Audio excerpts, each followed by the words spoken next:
이제 사도행전 5번째네요. 말씀 듣기가 조금 집중하지 않으면 놓칠 수가 있어요. 근데 이제 이해를 좀 구합니다. 우리 이렇게 말씀을 전하면 이게 책으로 나와가지고 또 번역해서 온 세계 학교로 25개 학교로 나가요. 그러면 그래 가지고 크게 난 목사님들 공부해서 이렇게 이걸 가지고 이제 자기들 설교의 기준으로 삼습니다. 그래서 우리 교회에서 이제 그 기준을 잡아주는 게 말하자면 본부교회니까. 그래서 이게 그러다 보니까 우리 교회 오신 분들이 조금 말씀 듣기가 좀 편하지 않겠다 싶긴 해요. 그런데 좀 익숙해지면 괜찮으라 싶습니다. 그리고 감사하게도 일부에도 말씀드렸습니다만 이제 요한계시록은 제주도 목사님들이 그 우리 책 나간 걸 가지고 제 책 가지고 요한계시록 가지고 제주도 목사님들 공부하신다고 연락을 받았습니다. 한국에도 서서 이렇게 많이 전파되고 있는 것 같습니다. 감사합니다. 그래서 말씀 듣기 좀 딱딱해도 좀 차분히 들으면은 또 유익할 줄 믿습니다. 아무튼 편안하게 이렇게 들으시면 되고 졸리신 분은 주무셔도 괜찮습니다. 오순절 성령 강림을 통해서 사도들에게 나타난 가장 큰 변화는 무엇이었을까요? 그것은 요한복음 14장 26절의 주님 말씀대로 주님께서 말씀하시는 모든 것이 생각이 나고 또 성령의 가르침을 받아서 영적인 안목이 열려진 것입니다. 그러자 제자들은 비로소 성령의 권능을 받아서 복음을 선포하기 시작했는데 성령께서는 언어의 장벽을 깨뜨리도록 방언으로 역사하셔서 듣는 사람들은 각기 방언으로 알아듣게 되었습니다. 성령이 역사하는 곳이 어딜까요? 성령은 우리가 하나님의 말씀을 정확하게 깨달아 알고 믿고 그 말씀을 시인할 때 성령이 역사하셔서 그 말씀의 능력을 나타내 주시는 것입니다. 그래서 오순절 성령 역사가 임하자 제자들도 말씀이 깨달아지고 알아지고 믿음으로 말미암아서 더 이상 견딜 수 없을 만큼 이 진리를 깨닫고 나니까 견딜 수 없을 만큼 마음이 뜨거워져서 주의 말씀을 전하게 되었습니다. 지난주에 살펴봤던 것처럼 베드로 사도는 앞서 사도행전 2장 14절에서 21절 말씀에서 요엘서 2장 28절 32절 들어서 하나님의 전 구속사를 보여주고 있습니다. 곧 오늘 성령 기점으로서 요엘서 2장 28절과 30절 말씀드려서 지나온 요엘 시대부터 쭉 풀어서 이 오순절 사건이 무엇인가를 말씀해 주셨고 동시에 또한 미래의 마지막 예수님께서 재림하실 때에 어떤 사건이 있을 것인가 하는 것까지를 살파했습니다. 성령이 임하니까 전 하나님의 구속사가 한눈에 보여지게 되었다는 것입니다. 그런데 여기서 한 가지 우리가 좀 궁금한 게 있을 것입니다. 뭐냐? 그것은 어떻게 해서 예수님을 다른 사람들이 아니라 메시아를 기다렸다는 이스라엘 사람들이 자기들이 주동하고 자기들이 나서서 십자가에 못 박게 된 것일까요? 사도행전 2장 22절에서 24절을 보면 이렇게 기록하고 있습니다. 같이 한번 읽어볼까요? 사도행전 2장 22절에서 24절 말씀 함께 읽습니다. 이스라엘 사람들아 이 말을 들으라. 너희도 아는 바와 하나님께서 나사렛 예수로 큰 권능과 기사와 표적을 너희 가운데서 베푸사 너희 앞에서 그를 증거하셨느니라. 그가 하나님의 정하신 뜻과 미리 아신 대로 내어준 바 되었거늘 너희가 법 없는 자들의 손을 빌어 못 박아 죽였으니 하나님께서 사망의 고통을 풀어 살리셨으니 이는 그가 사망에게 매어 있을 수 없었음이라. 사도행전 2장 22절에서 24절의 내용을 정리하자면 그렇습니다. 첫째, 예수님께서는 큰 권능과 기사와 표적을 베풀어서 예수께서 그리스도이심을 충분히 증거했다는 것입니다.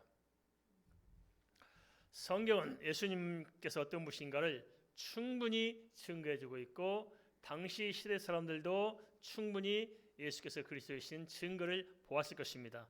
어떻게 예수님께서 그리스도이심을 보이셨을까요? 예수님께서 하신 중요한 일 중에서 예수님께서 그리스도이심을 보여주시고 증거해 주신 거예요. 그 사건들이 여러 가지로 나타나고 있죠. 첫 번째는 세례 요한의 경우도 그러지 않습니까? 세례 요한의 사명이 뭐예요? 예수께서 그리스도이심을 증언하는 사명입니다. 그래서 세례 요한이 우리는 세례주기에서 살았던 사람처럼 생각할지 모르지만 사실은 그게 아니고 세례라는 것을 통해서 세례받으러 오는 사람 중에서 그리스도가 누군가를 알 수 있도록 그렇게 준비하고 있었다는 것입니다. 그럴 때 예수님이 오셔서 세례받자 예수님 어깨에 성령이 비둘기처럼 내리는 것을 보고 이분이 기다렸던 메시아를 알고 세례 요한이 메시아를 증언하잖아요. 보라 세상 죄를 지워하는 하나님의 어린 양이로다. 그래서 요한이 처음으로 예수를 증언하고 요한은 자기를 따랐던 제자들로 하여금 예수님을 따라가도록 이렇게 권면하고 있는 모습을 성경에서 볼 수 있습니다. 그 다음에 베드로가 마태복음 16장 16절에서 주는 그리스도시요 살아계신 하나님의 아들이라고 고백합니다. 그 이후에 처음으로 주님께서 십자가 사건을 이야기하고 있습니다. 그래서 다양하게 예수님을 증언하시는데 그럼 예수님께서는 스스로 당신을 어떻게 증언하셨을까요? 당시 그리스도이심을 어떻게 증거했냐는 것입니다. 그것은 두 가지를 볼 수 있습니다. 첫째는 뭐냐? 예수님께서 하신 말씀입니다. 말씀. 예수님 하신 말씀을 통해서 예수님이 그리스도이심을 증언한 것이고 또 하나는 예수님께서 드러내신 여러 가지 이적적인 사건을 통해서 예수께서 메시아임을 친히 증거했다는 것입니다. 그것을 성경에서 당시 상황을 이렇게 기록하고 있습니다. 요한복음 7장 31절은 이렇게 말씀하고 있는데요. 무리 중에 많은 사람이 예수를 믿고 말하되 그리스도께서 오실지라도 그 행하실 표적이 이 사람의 행한 것보다 많으리야 하니 이게 무슨 말입니까? 그래 그리스도가 온다고 가정하자. 그런데 지금 이 예수님보다도 더 많은 이적을 행할 수 있겠느냐? 이 말은 무슨 말이에요? 곧 예수께서 그리스도지 않느냐 이렇게 말하고 있습니다. 뭘 보고요? 예수 행하시는 모든 표적을 보고 이렇게 이야기하고 있습니다. 실제 예수께서 행하신 표적이 얼마나 많았어요. 첫 번째 이적이 물을 포도주로 바꾸는 거잖아요. 그래서 오병의 기적도 있었고 예수님께서 나중에는 어떻게 했습니까? 죽은 나사로를 살렸잖아요. 나사로를 참 주님이 사랑하셨어요. 그런데 사랑한 나사로가 병들었다는 말을 듣고 주님께서 바로 쫓아가지 않고 내버려뒀어요. 그런데 나사로가 죽었죠. 그러다 안 가요. 언제 쫓아갑니까? 시체가 썩어서 냄새가 나도록 기다렸다가 사흘 밤낮 지나서 나사로에게 찾아가서 나사로를 살려냅니다. 어떻게 하셨을까요? 그것은 사랑하는 나사로를 통해서 예수 그리스도의 부활을 미리 보여준 것이었습니다.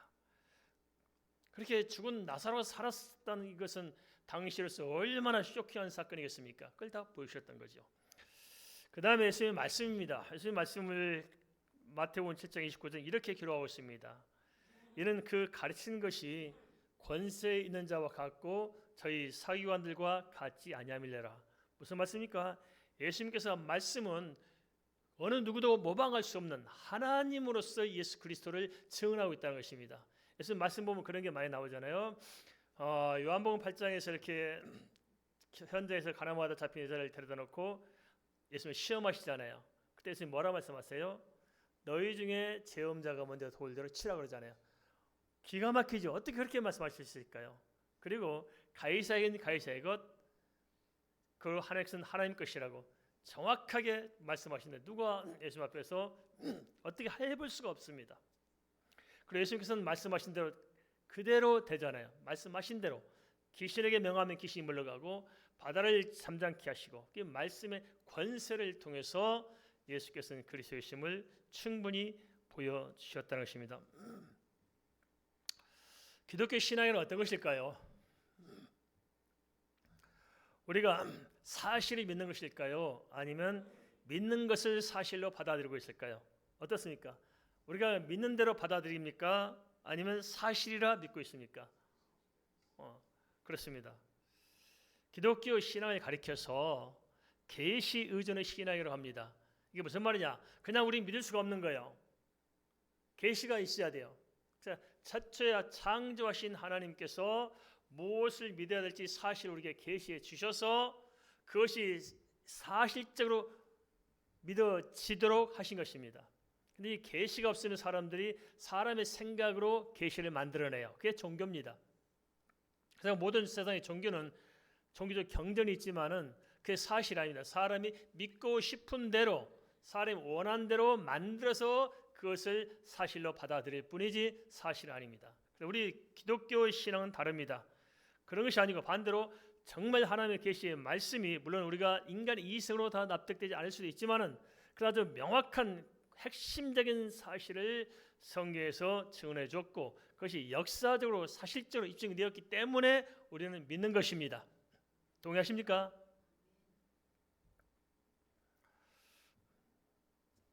그래서 기독교 신앙은 무엇보다도 예수 그리스도의 생애와 십자가 사건과 부활과 승천, 그 모든 것이 예수님의 생애를 통해서도 친히 증거하셨고 모든 성경 언약의 성취를 통해서 명확한 사실로 드러났기 때문에 우리 그 사실을 믿는 것이지 내가 믿는 것을 사실로 받아들이지 않습니다. 하지만 예수님의 표적과 말씀이 충분히 메시아임을 입증했고 역사적인 사실로 다 드러났음에도 불구하고 문제는 사람들은 예수 그리스도를 믿지 못한다는 것입니다. 고린도전서 1장 22절에서 24절도 이렇게 증언하고 있습니다. 뭐라 말씀하시냐면 유대인은 표적을 구하고, 유대인은 뭘 구한다고요?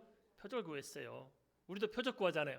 뭐 좀 쇼키한 거 있으면 믿을 것 같은데 나는 왜 이렇게 쇼키한 게 안 나타날까? 자꾸 뭔가를 자꾸 우리 구하는 게 있어요. 뭔가 좀. 그리고 헬라에는 지혜를 찾으나 우리는 십자가에 못 박힌 그리스도를 전하니 유대인에게는 거리끼는 것이요 이방인에게는 미련한 것이로되 오직 부르심을 입은 자들에게는 유대인이나 헬라이나 그리스도는 하나님의 능력이요 하나님의 지혜니라.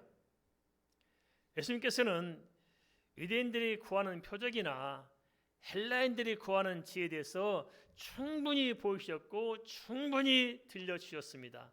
그런데 그들은 끊임없이 표적을 구하고 끊임없이 지혜를 구할 뿐이지 표적과 지혜의 근본이시고 충분히 입증하신 예수 그리스도는 정자로 받아들이지 못하고 알지 못하고 믿지 못합니다. 이게 웃기잖아요. 그죠? 다 보여줬는데 심지어 오늘 어떻습니까? 역사적으로 볼 때 가장 정확한 사건이 있습니다. 그게 뭐냐?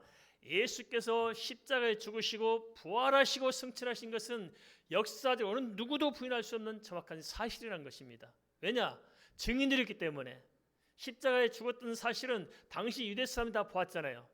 그리고 부활하시고 40일 동안과 함께 하셨잖아요. 그리고 승천할 때 500명이라는 사람들이 동시에 보는 가운데서 예수님이 승천하셨습니다. 이것은 비단 성경만 기록한 것이 아니고 당시 로마 시대이기 때문에 로마 역사학자들이 있어요. 그 사람 다 기록한 거예요. 그래서 일반의 역사 속에도 그런 자료들이 남아있고 성경이 명확히 기록하고 있습니다. 그것은 뭐 우리가 기독교가 뭐 이렇게 그냥 아닌 것을 주장한 것이 아니고 역사적인 사실, 역사적인 사실. 성경 밖에도 있고 성경 안에도 있고 예수님의 이 십자가 사건과 부활과 승천은 명확합니다. 그런데 사람들이 예수 믿어요? 안 믿어요. 참 신기해요. 예수께서 정말 우리의 유일한 구원이라는 사실, 하나님이 사랑하는 사실들을 믿는 믿음이 커요? 안 믿는 믿음이 커요? 참 희한해요. 그죠? 대단한 믿음이요. 하나님이 살아계시고 분명히 예수께서 오시다 승천하시고 부활하시고 다 하셨는데 이것이 역사적인 사실인데 굳이 안 믿는 믿음이 이게 보통 믿음이 아닌가요? 그렇다면 성경에 박식했던 유대의 제사장들과 서기관들과 바리새인들은 왜 백성들을 끌어들이고 왜 빌라도를 끌어들여서 예수님을 십자가에 못 박았을까요? 유대인들이 무식한 사람들 아닙니다. 서기관 바리새인들 제사장들이 무식한 사람도 아니에요. 성경을 달달 외워요. 유대인들 지금도 그렇습니다. 유대인들 4명만 모이면은 성경 구약성경을 처음부터까지 다 써요. 많은 사람들이 구약성 전체를 다 암송한 사람이 있습니다. 제가 직접 또 목회 간 적이 있습니다. 캐나다에 갔는데 캐나다에서 그 유대인 집단들 분들이 무슨 뭐 모여서 하는 걸 봤어요. 아, 이 사람 대단하네. 까만 옷 입고 까만 모자 쓰고 막 알고 그냥 말씀을 암송하는데 대단해. 그 같은 암송하는 게 열정들이 하여튼 따라갈 수가 없더라고요. 우리가 그렇게 열심히 하더라고요, 사람들이. 그런데 그렇게 열심히 말씀을 다 암송하고 이사야 53장을 다 외우는데 예수를 알아요, 몰라요? 몰라요. 참 희한하죠.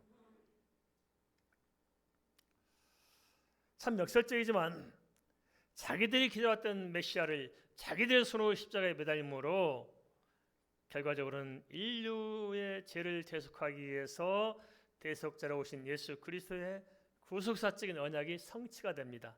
희한하죠. 한데 비단 당시 이스라엘만의 문제가 아니라 이런 문제들은 이 시대의 예수 그리스도의 재림을 바라보고 다시 오실 메시아를 대망하며 산다는 교회 공동체의 문제가 아닐까요? 우리는 어떻습니까? 성경이 주어져 있고 예수 그리스도의 십자가와 부활 승천까지 모든 것이 사실적으로 밝히 드러났지만은 과연 성경대로 예수 그리스도를 우리 교회 공동체들이 제대로 받아내고 있을까요? 믿고 있을까요? 믿음이 정확할까요? 정말 예수를 제대로 믿고 따르는 사람이 얼마나 될까요? 그러니까 우리가 유대인들 탓할 거 없는 것 같아요. 우리 역시 마찬가지로 비슷하게 지금 하고 있지 않느냐는 것입니다. 우리가 냉정히 한번 들어봅시다. 우리는 많은 문제가 있다고 생각해요. 물질 문제, 건강 문제, 자녀 문제, 사업 문제, 뭐 복잡하다고 생각해요. 그러나 그것은 상대적일 수 있어요. 근본적인 문제는 아닙니다. 근본적인 문제는 뭐냐? 우리 속에 예수가 없고 우리 속에 믿음이 없다는 것입니다. 우리에게 예수가 있고 우리에게 믿음이 있다면 우리는 그 예수 믿는 믿음으로 넉넉히 우리 삶을 개선해 나갈 수 있고 하나님께 기도해서 응답받고 뭔가 가슴 벅차게 우리 삶을 개선해 나갈 수 있는데 우리는 감당할 능력 자체가 없어서 짓눌린 거 아닐까요? 그죠? 문제가 아니고 문제를 해결할 수 있는 능력 자체가 우리에게 결핍되어 있는 것이 문제가 아닐까요? 예수 믿는 것은 단순히 개념적인 어떤 성경 구절을 머릿속으로 기억하는 게 아닙니다. 말씀이 살아 역사하신 것을 매 순간 우리는 경험하며 사는 것이 예수 믿는 것입니다. 동의하십니까? 하나님은 살아계십니다. 하나님의 말씀은 살아있습니다. 운동력이 있습니다. 그래서 믿으면 되는 것입니다. 이게 우리 예수 믿는 사람이 갖는 믿음입니다. 왜냐? 예수님께서 말씀대로 부활하셨고 말씀대로 성천하셨잖아요. 그래서 그 사실을 믿는 자는 그 능력의 역사가 우리 가운데 임하는 것입니다. 이게 예수 믿는 것입니다. 개념이 아니고 우리는 실제입니다. 그렇다면 예수 믿는 것이 어려울까요? 아니면 쉬울까요? 어떻게 생각하세요? 예수 믿는 게 쉬워요? 어려워요? 쉽습니까? 어렵습니까? 어렵다 손 들어보세요. 예수 믿는 참 어렵다. 손 들어보시고 예수 믿는 참 쉽다. 손 들어보세요. 다 한 서너 살 빼고 나머지 눈치를 탁 뜨죠. 눈치 보이시죠?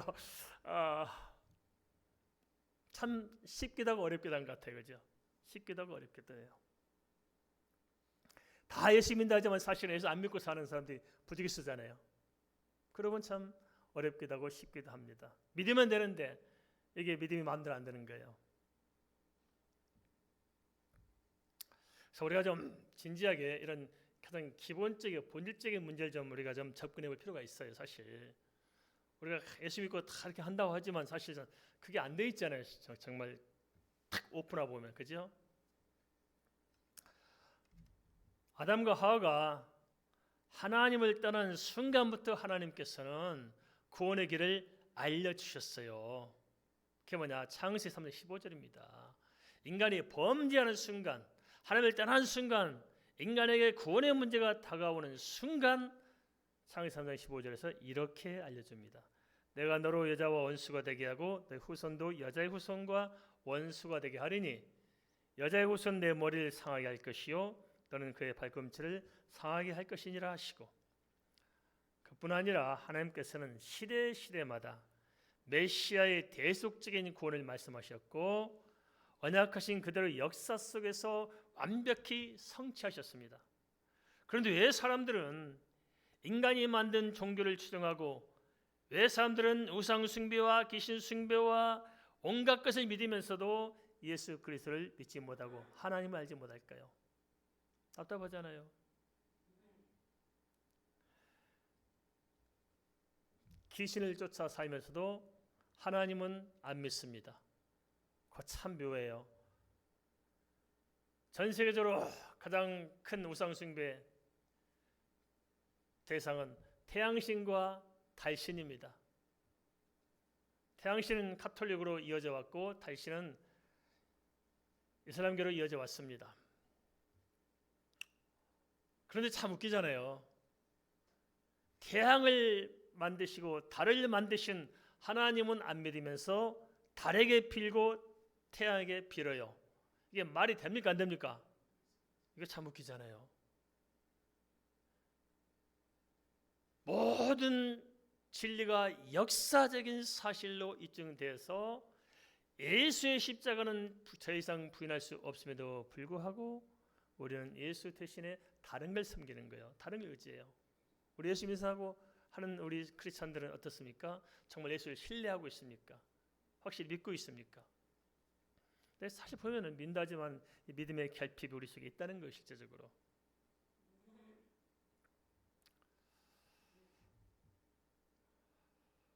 더욱 안타까운 것은 어찌해서 순수 복음을 팽개치고 기독교의 정체성 자체가 시대마다 변질되고 있느냐 하는 것입니다. 예수님 당시의 유대 종교 권력자들은 로마의 정치 권력자들과 연합해서 백성들을 끌어들여 자신들의 기득권을 차지하려고 혈안이 되었습니다. 그 사람은 어떤 사람입니까? 제사가 뭡니까? 하나님께 제사하는 것. 뭘로 제사했어요? 예수 그리스도의 대속을 상징하는 번제물로 제사했잖아요. 그렇게 제사는 하면서도 그들이 메시아를 또 얼마나 기다려왔습니까? 국가 상황에서 늘 이렇게 압제 속에 살다 보니까 메시아를 기다려왔잖아요. 그러면서 막상 메시아가 오니까 메시아를 자기들 손으로 죽여요. 그러면 자기들 안 죽였으면 예수님께 십자가 안 돌아가셨을까요? 아니에요. 그냥 끼어들어서 그 일을 저질러 놓은 것이죠. 왜 그랬을까요? 그것은 자기들의 알량한 기득권 때문에 그래요. 보통 예수님께서 오시기 전은 400년 동안의 기간을 암흑시대로 봅니다. 그때는 더 이상 선지자가 없었어요. 그 400년 기간 동안 예수님 오시기 전에 400년 동안에 어떤 일이 있었냐면 유대 사회는 유대교를 만듭니다.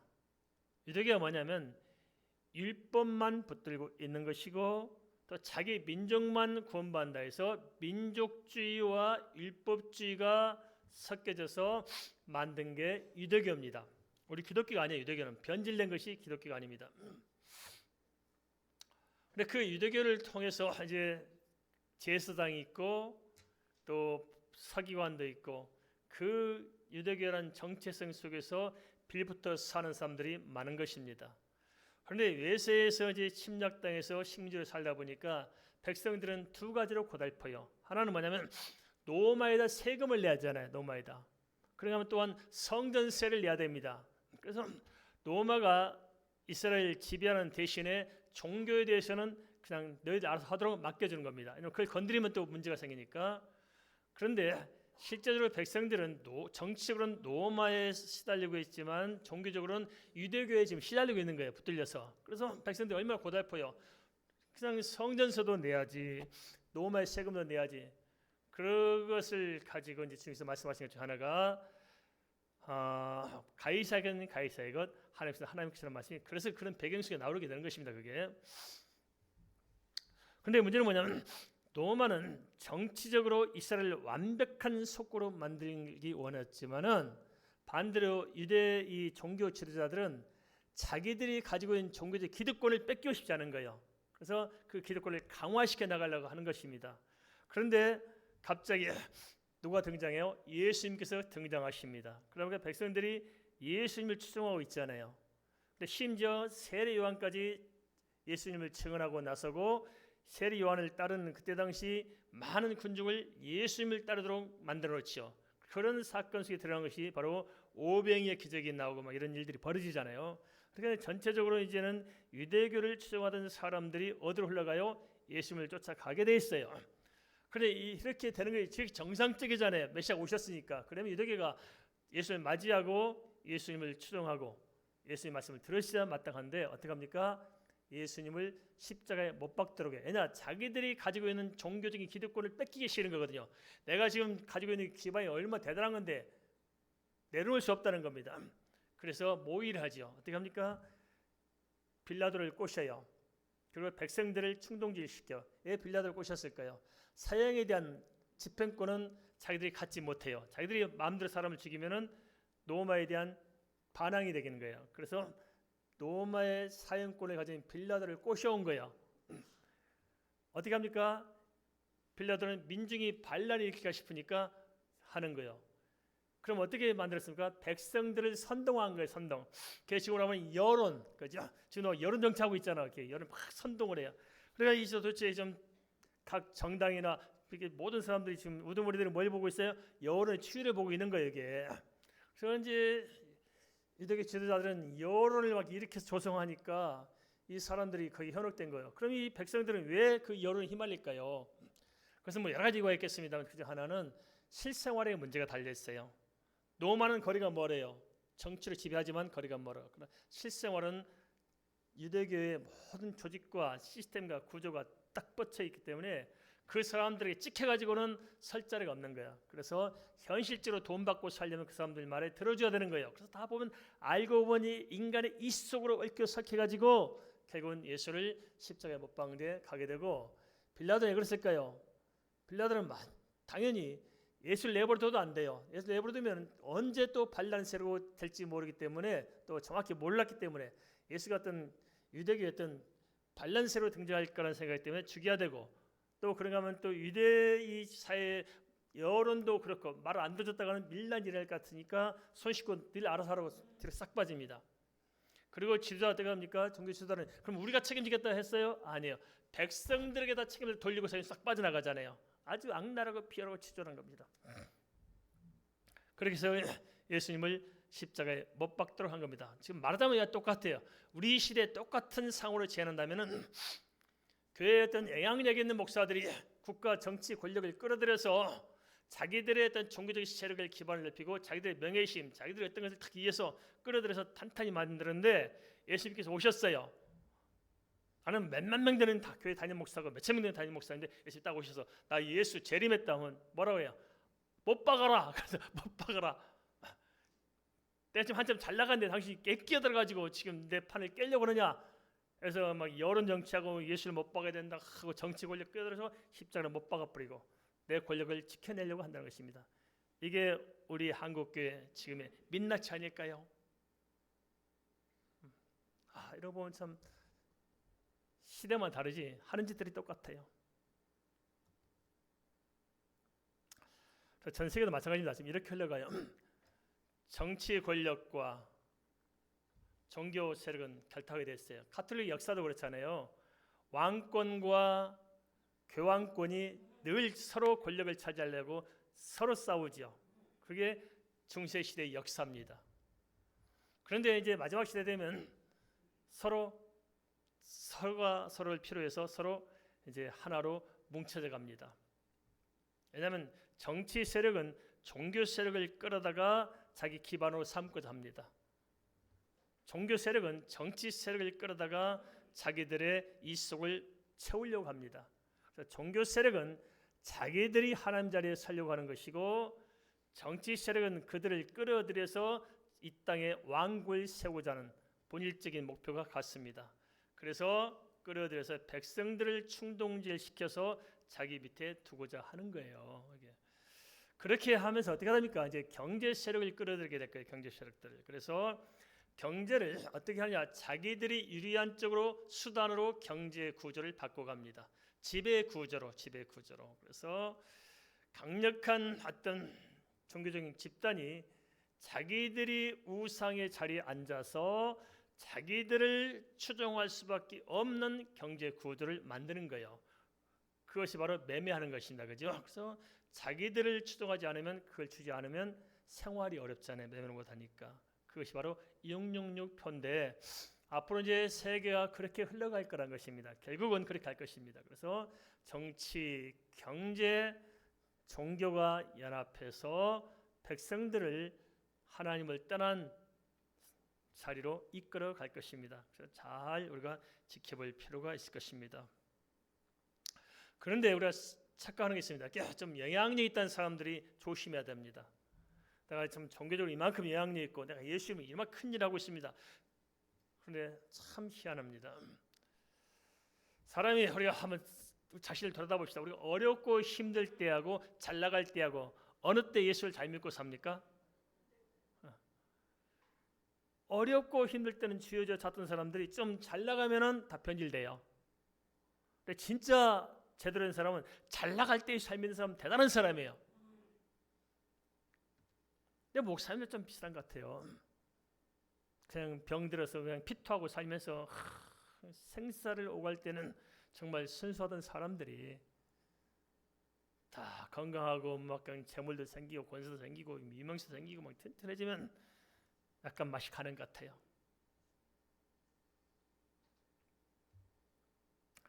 그러면서 이제 교만기가 들어온 거예요.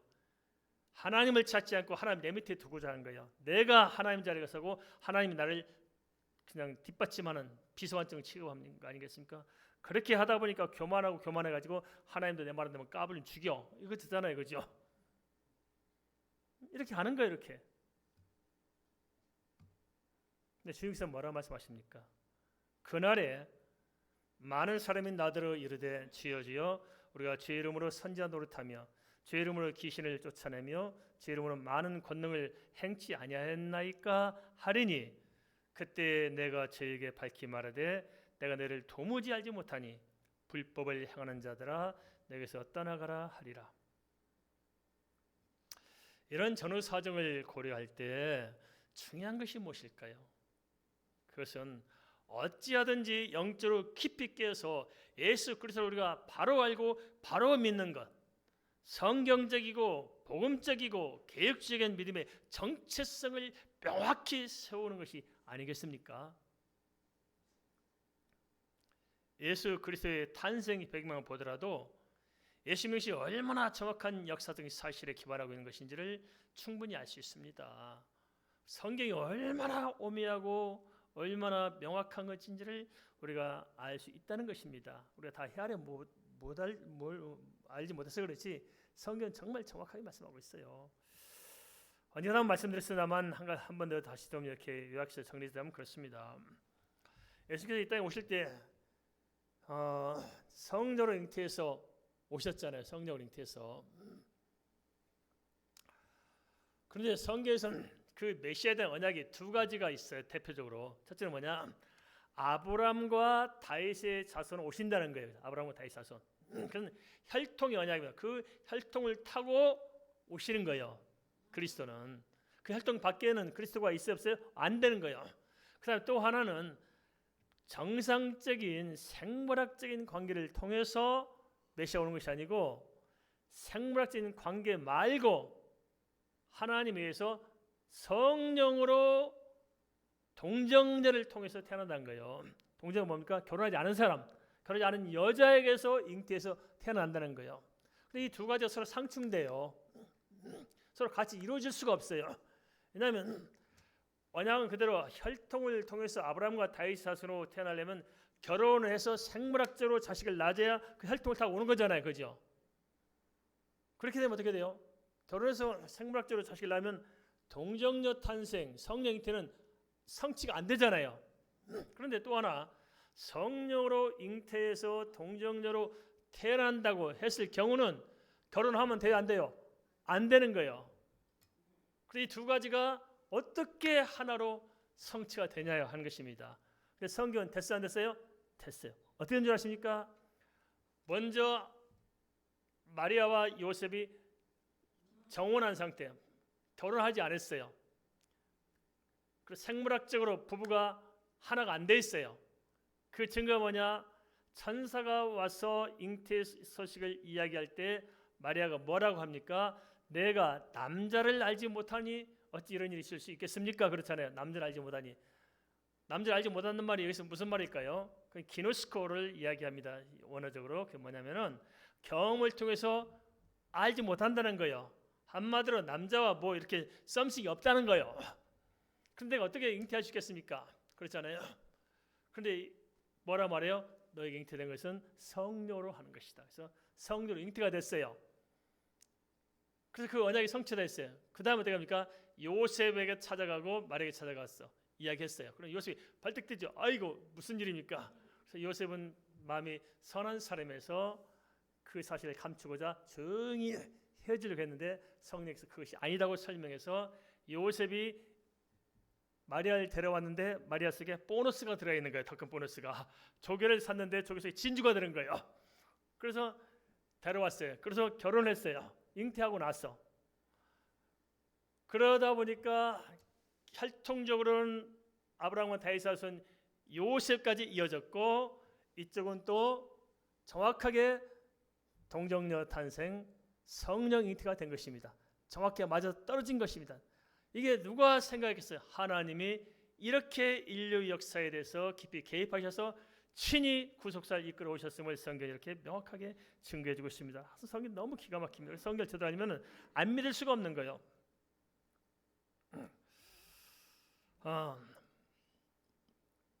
다윗은 바로 이런 사실들을 알게 됐습니다. 그러면 아브라함과 다윗은 먼 후대에 자신들의 혈통을 타고 오실 메시아를 어떻게 알았을까요? 아브라함은 예수님 탄생 2000년 전에 살았던 사람입니다. 다윗은 예수 탄생 1000년 전에 살았던 사람들입니다.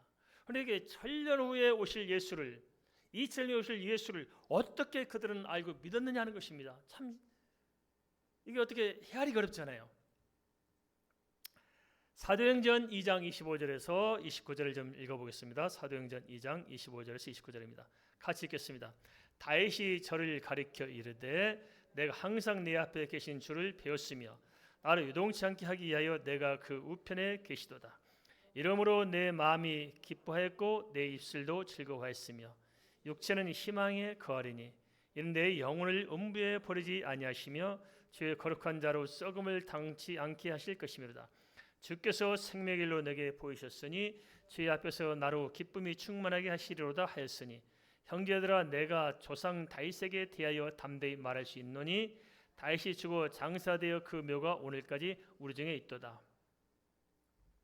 다윗은 내 앞에 계신 주를 배웠다고 고백하고 있습니다. 그러면 다윗은 주님께서는 자신 우편에 계시는 분이라고 언급하고 있는데 이게 무슨 뜻이냐? 그것은 다윗이 스스로 자기가 살아간 생애 속에서 주님께서 친히 도우신 일들을 알고 목격했다는 것입니다. 그리고 요한복음 8장 56절에서 예수님께서는 아브라함에 대해서 이렇게 말씀하셨습니다. 너희 조상 아브라함은 나의 때 불꽃을 즐거워하다가 보고 기뻐했느니라. 그럼 도대체 다윗과 아브라함은 예수님이 오시기 1000년 전 2000년 사람인데 어떻게 알았을까요? 하나님의 말씀은 시공을 초월해서 믿음으로 알 수 있는 것입니다. 영적인 세계란 하나님의 언약의 말씀을 성령의 감동과 조명 속에서 믿음으로 열려지게 되어 있습니다. 그런데 그러한 사실들은 그냥 맹목적인 것을 믿으라는 것이 아니고 명확한 사실, 역사적인 사건을 통해서 하나님께서 계시해 주심으로 깨닫게 하십니다. 한마디로 보여주고 깨닫게 하는 거지 무조건 깨닫게 하는 게 근거 없는 깨달음을 요구하는 것이 아니라는 것입니다. 그런데 아브라함은 그럼 어떻게 도대체 예수 그리스도를 알았을까요?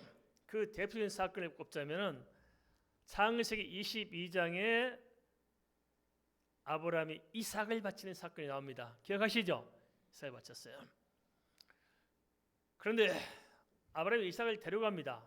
그런데 어떻게 아브라함이 이삭을 바칠 수 있었을까요?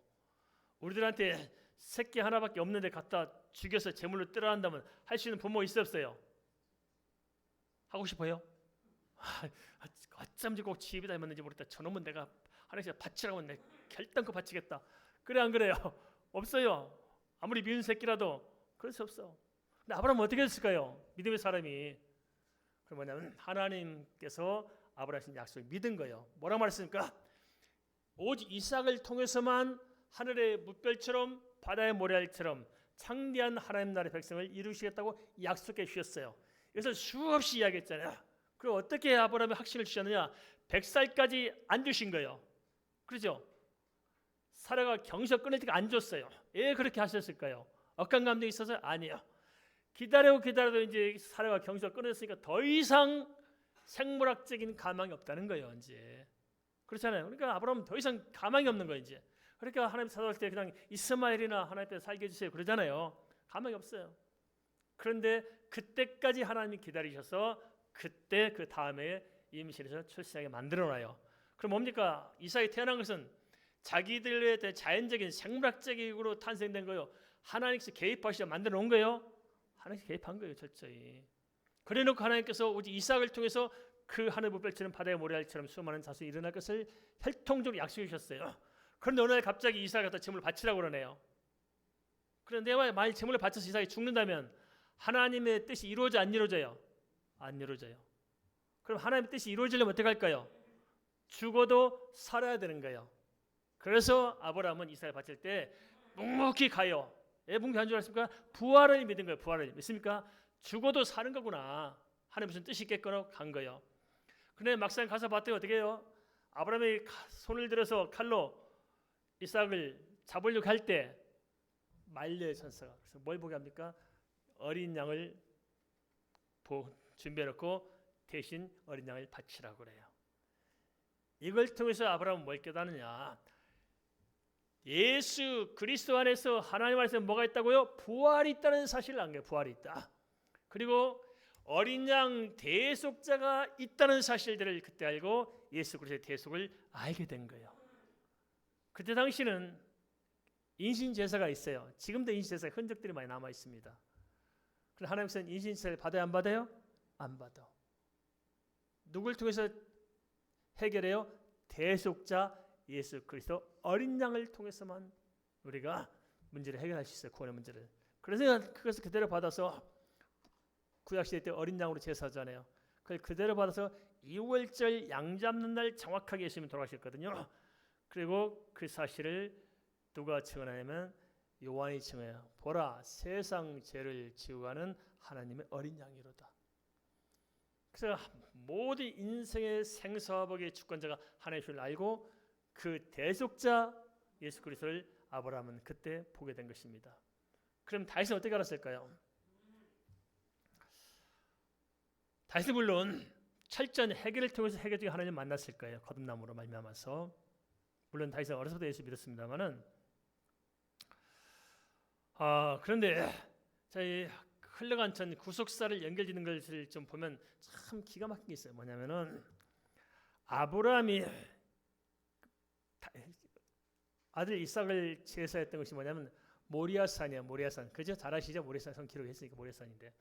근데 다윗이 하나님의 법궤를 찾고 이후에 하나님께 제사를 지냈잖아요. 번제. 그 번제를 한 것이 사무엘하 24장에 나오는데 그 번제를 드렸던 타작마당이 아라우나 타작마당이 있어요. 아라우나 타작마당. 그죠? 근데 아라우나 타작마당이 어디냐? 바로 아브라함이 이삭을 번제를 드렸다는 모리아산이 바로 아라우나 타작마당이 있던 곳입니다. 같아요. 같다. 예전 왔어요. 그런데 또 하나 놀라운 것이 뭐냐면 예수님께서 십자가 지셨던 사건이 마태, 마가, 누가, 요한복음 네 곳이 다 나와요. 마태복음 27장, 마가복음 15장, 누가복음 23장, 요한복음 17장 나오는데 예수님 어디서 십자가 돌아가셨어요? 골고다에서 돌아가셨어요. 골고다. 이 골고다가 어디냐? 바로 다윗이 번제했던 아라우나 타작마당이 바로 골고다고 그 아라우나 타작마당이 바로 아브라함 이삭으로 바쳤던 모리아산이에요. 모리아산과 아라우나 타작마당과 골고다가 같은 장소예요. 알겠습니까? 좀 물론 좀 어떤 근처이죠. 이렇게 같이 큰 틀에서 같은 곳입니다. 한 곳입니다. 이건 뭘 말하냐? 하나님의 모든 구속사를 예수 그리스도의 언약의 피를 중심으로 펼치왔음을 보여줍니다. 이걸 통해서 다윗은 예수를 알게 됩니다. 기가 막히죠. 알게 됐어요. 아브라함과 다윗은 이러한 하나님의 구속에 대한 깊은 통찰을 가지고 있었습니다. 아브라함과 다윗뿐만 아니라 구약시대 선지자들은 예수 그리스도께서 오시기 전임에도 창세 3장 15절부터 시작해서 언약한 메시아의 도리에 대해서 이미 알고 있었던 것입니다. 한데 구약시대조차도 믿었던 예수 그리스도를 어째서 십자가와 부활과 승천이 역사적으로 성취됐음을 이미 알고 있고 밝혀진 후대 사람인 우리가 제대로 못 믿는 것일까요? 그것은 메시아의 증거가 부족해서 그럴까요? 뭔가 근거가 부족해서 그러냐고요? 근데 아니에요. 모든 근거는 다 나왔어요. 표적도 지혜도 다 오픈되어 있고 다 밝혀졌다고요. 그런데 안 믿습니다. 혹시 우리가 이런 불신앙에 빠지는 것은 아닐지 모르겠습니다. 그렇다면 그 이유는 무엇 때문일까요? 한번 찾아봐야겠습니다. 도대체 우리가 왜 못 믿는지, 못 믿는 이유가 무엇일까요? 못 믿는 이유가 무엇일까요? 이유가 뭐예요? 교회 안에서 이렇게 하고 나면 이제 믿습니다 이러고 가면 또 이제 믿음이 도망가고 없어요. 교회 안에서는 할렐루야 하다가 가면 또 문제 만나면 돌렐루야 가지고 다 도망가고 우리가 믿음 없이 또 살아가요. 절대 예수를 믿는다 하지만 사실 믿음 없이 살아가는 경우가 얼마나 많습니까? 근데 놀라운 것은 구약 성경에서 예수 그리스도에 대해서 직간접적으로 언급한 구절이 300구절 정도 됩니다. 성경에 300구절 정도가 이미 예수 이야기가 있어요. 역설적으로 오늘날 우리가 말씀 의지에 오실 예수 그리스도의 재림을 바라보듯이 구약 시대도 이미 예수 그리스도에 대해서 분명히 알고 있음을 시사하고 있습니다. 시간상 다 좀 말씀을 전할 수 없으면 생략하고 좀 한 가지 언급하고 마쳐야 될 것 같습니다. 다윗은 BC 1010년에서 970년까지 대략 40년 정도 왕으로 치르셨습니다. 그는 대략 1000년 후에 자신의 자손 중에서 메시아가 오실 것을 알고 있었는데 그것을 성경에 기록하고 있어요. 어디에 기록하냐면 시편에 기록하고 있어요. 다윗이 쓴 시편 아시죠? 다윗 시편에 보면은 뭐가 나오냐면 너무나 기가 막히게 나와 있어요. 다윗이 얼마나 예수를 잘 알았냐면은 시편 2편 7절 9절과 시편 110편 1절 4절은 메시아의 초림을 기록하고 있어요. 다윗이 벌써 1000년 전에 알고 있었던 것입니다. 그리고 시편 22편 16절에서 18절은 십자가 사건을 기록하고 있어요. 그리고 시편 16편 10절은 앞서 우리가 읽었던 창세기 2장 37절 30절 말씀대로 이미 부활에 대해서 다윗은 기록하고 있어요. 다윗이 초림과 십자가 사건과 부활을 알고 있다는 거예요. 벌써 이렇게 내다보고 있었습니다. 어떻게 가능할까요? 그것은 성경은 다윗을 사도행전 2장 30절에서 선지자라고 이렇게 기록을 선지자가 뭡니까?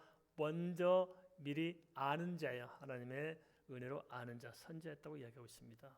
그럼 어떻게 다윗이 이렇게 선지자가 될 수 있었을까요? 그것은 하나님께서 다윗에게 성령의 기름 부음을 주셔서 장래 일을 알게 하셨음을 우리가 짐작할 수 있습니다.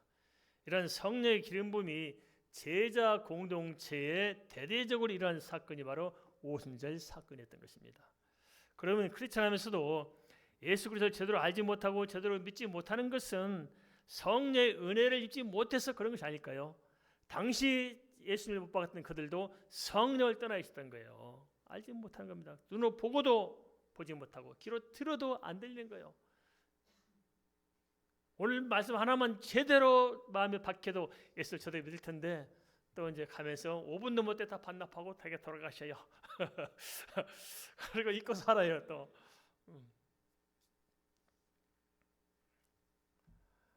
우리가 어떻게 성령을 힘입을 수 있을까요? 그러기 위해서는 우리가 좀 사모해야 됩니다. 사모하는 신동을 주님께서 만족해 하실 거예요. 정말 하나님, 내가 예수 믿고 산다는데 정말 이게 사실입니까?